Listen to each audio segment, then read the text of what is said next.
Sekda Kota Palembang Ratu Dewa didampingi Kepala Bapeda Litbang Kota Palembang Hari Hadi, jajaran Kepala SKPD di lingkungan Setda Kota Palembang, dan pejabat lintas sektoral menyambangi kantor Sumatera Express Geraha Pena pada Kamis 6 Januari 2022 dalam audiensi Forum CSR.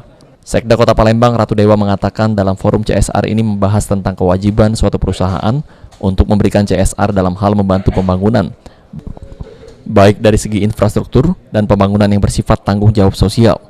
Ada beberapa skala prioritas yang disoroti dalam forum tersebut, seperti masalah pariwisata, pendidikan, infrastruktur, kesehatan, investasi, ekonomi kerakyatan, dan lainnya.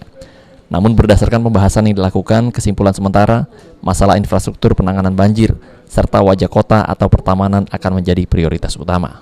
Kepala Bapeda Kota sebagai ketua forum, ada beberapa yang kita berikan informasi kepada anggota forum. Ada 6 skala prioritas yang berkaitan dengan masalah pariwisata, masalah pendidikan, infrastruktur, kesehatan, investasi, ekonomi kerakyatan, dan lain sebagainya.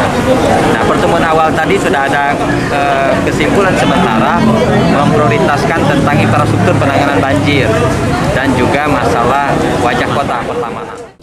Senada Ketua Forum CSR Palembang sekaligus Kepala Bapeda Litbang Kota Palembang Hari Hadi mengatakan, program ini dilakukan untuk merangkul perusahaan yang ada dalam membangun program strategis Wali Kota Palembang seperti pembenahan taman, banjir, kawasan kumuh, dan masalah sampah, guna memaksimalkan pencapaian indikator kinerja utama RPJMD 2018-2023. Kita mencoba memaparkan program-program strategis Kota Palembang. Ada taman yang harus kita benahi, ada masalah-masalah banjir, masalah kumuh, masalah sampah, sudah kita paparkan. Dengan demikian nanti mereka bisa berpikir untuk mensinkronkan dengan program yang ada di masing-masing perusahaan. Next, yang kedua, nanti setelah ini 2 bulan berikutnya sudah kita tentukan.